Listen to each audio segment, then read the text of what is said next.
siguro nagkaroon lang sila ng misunderstanding, di ba? Years no? Nakasal sila, bigla ka na lang makababalitaan, ay putik, hiwalay na pala.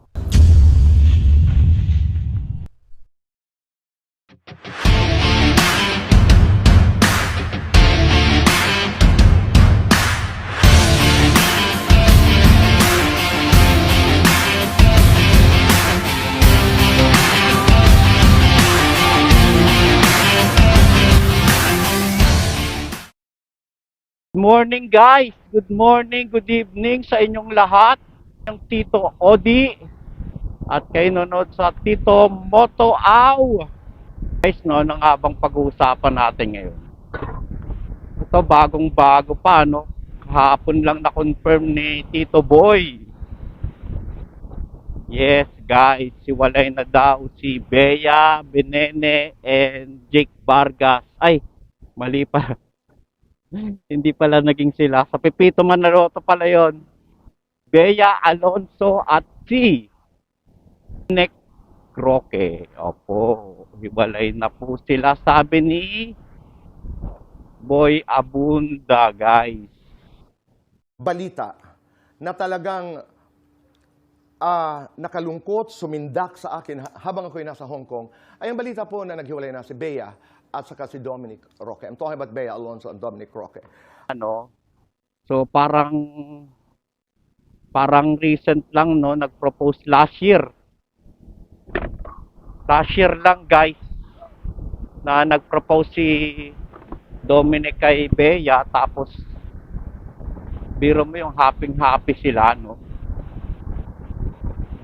Happy si Bea, biglang ganun na lang. Sila ng misunderstanding yata. Ayon kay Tito Boy, subdaw niya si Bea, no? So ngayon, parang tinatry pa rin nilang mag-usap ni Dominic, sabing ganon. Mukhang magkakaayos pa, sabi.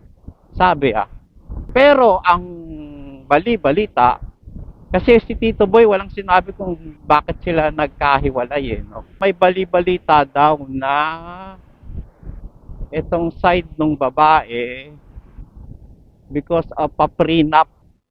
Ewan ko kung sa side ni Bea or si Nick, no? Kasi prenup, kung hindi nyo po alam, ang prenup ay isang kasunduan niya na kumbaga parang wala kayong conjugal property, no? Sa akin ay sa akin, ang sayo ay sayo, parang ganon. Di ba pag normal na mag-asawa, conjugal property yan syempre mayaman sila, di ba? Kumbaga parang ganun. Siguro doon sila nagkaroon ng misunderstanding, guys. Kasi kung sa lalaki yun, no, or sa babae, tingin nyo kung halimbawa i-offer kayo ng ganun, no? Anong mararamdaman nyo, no? Sana naman hindi ganun yung nangyari, yung reason.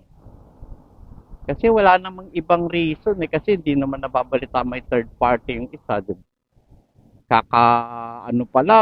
Kaka-propose pa lang third party agad. 'Di ba? So kung ganun nga ang reason, guys, no? Ano kayang tingin nyo? No, kung sa inyo kaya i-offer yun, no? Anong gagawin nyo, guys? Itutuloy nyo pa ba yung kasal o pag-uusapan? Please comment below, guys. Yan, pag-usapan natin yan. Kung halimbawa, hypothetically confirm. Hypothetically, tapos confirm. Tawag dito. Sabihin na natin, yun yung isang reason. Yun ang rason. So, anong tingin nyo, guys? No? O, please comment below, ha? Anong mararamdaman nyo kung halimbawa, yun nga ang inoffer sa'yo, bago kayo magpakasal, may prenup, ikaw ba'y masasaktan? Kasi parang, minsan kasi, nami-misunderstood yata nila yun, no? Kasi katulad sa atin, ang ano natin. Pag ganun kasi, parang ang nangyayari, parang natatakot, parang ang pinapakita mo doon sa isang partner mo is, kaya mo siya pinakasalan is dahil sa pera. Eh pag may prenup, kung ganun ang intention mo, kunyari lang hindi ko sinasabing ganun yung intention ng bawat isa. Ganun, wala siyang makukuha, di ba? Ganun yon for safety purpose. Kumbaga, yung pinag-ipunan mo, hindi mapupunta sa partner mo kung lolokohin ka man, ganon. Ganon yun yung purpose nun eh. Kung manloko man sa'yo. Kasi, di ba, pag sa showbiz kasi, di ba, parang ang matagal na yung 5 years no? Nakasal sila, bigla ka na lang makababalitaan, ay putik, hiwalay na pala. Ako naman, ang aking opinion, syempre may opinion tayo dyan.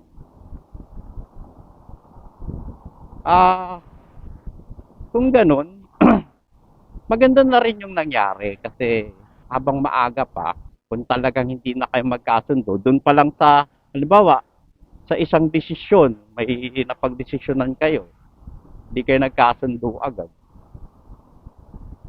Pero dapat kasi pinag-uusapan yan no, ng masinsinan. Ang sabi kasi is, nag-uusap pa.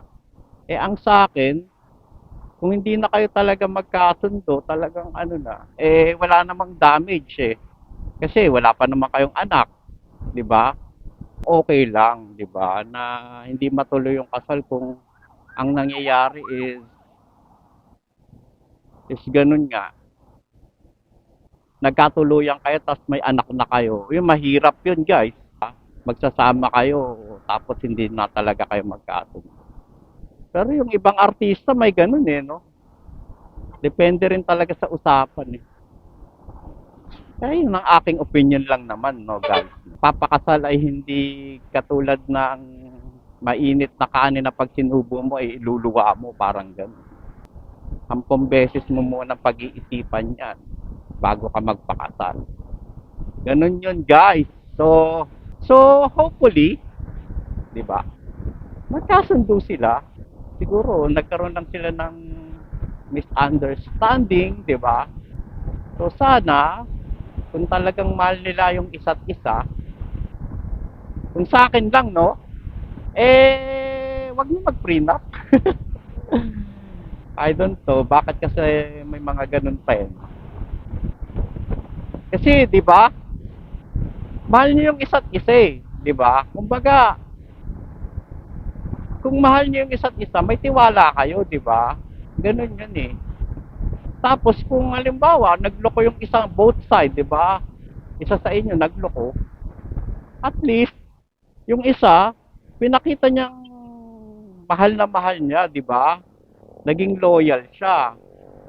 Di ba? Konsensya na nung ng loko. At least yung isa, di ba? Binigay niya lahat, pinakita niya. Di ba? Kung ganun pa lang sa umpisa pa lang may mga ganung kasunduan, di ba? Kasi parang hindi normal sa atin yun no? Hindi normal sa kultura natin may mga prenup. Kasi sa atin, kung tama ako sa normal na kasalan, di ba? Kung ang sayo ay sa akin at sa akin ay sayo, di ba? Ganon. Share kayo Kaya nga di ba sabi ni Lord, sasabihin nyo sa kasal, kayo ay aking pinagkaisa na. Ganon. Isa kayo di ba? So kung ano yung pagmamay-ari nung isa, pagmamay-ari din nung di ba? Pagmamay-ari nyo parehas yan. Lalo na sa sa tawag dito, sa bahay, di ba? Sakyan, ganun. Kasi pag may asawa ka na, hindi na pwedeng ikaw lang nagdidesisyon, guys. Kailangan parehas kayo. kayong magkakasundo, di ba? Pinag-uusapan bawat desisyon. Hindi pwede yung ano lang, di ba? Isa ang masusunod, ganun. Mahirap yun, guys. Mahirap yun. Bihira yung ganun. No, ano, di ba? I think I think isang ano yon, rule of thumb na kung ano, pag magdi-decide ka, may gagawin kayo, kailangan parehas kayong magkasundo. Dahil kung hindi, bandang huli, ay away yan, guys, di ba? So, walang ano. Ganun, guys. Ang pagpapakasal, guys. So, ano lang, payo lang sa ating kasi sa pagsasama normal lang naman na nag-aaway. Kumbaga diyan nga tumitibay yung pagmamahalan niyo yung pagsasama. So anyway, guys, ito ang inyong Tito Odi. At maraming salamat sa inyong panonood dito sa Tito Moto Out, chismisan na may konting vlog and anything under the sun. Maraming salamat at sana mag-subscribe naman kayo, guys, no? Para naman tayo ay sunod-sunod ang ating upload, guys. No? At ako lang yata ang motovlogger na puro chismis, hindi ang topic hindi sa motor. Okay, anyway, thank you so much mga pamangkin, mga katito, mga kapatid.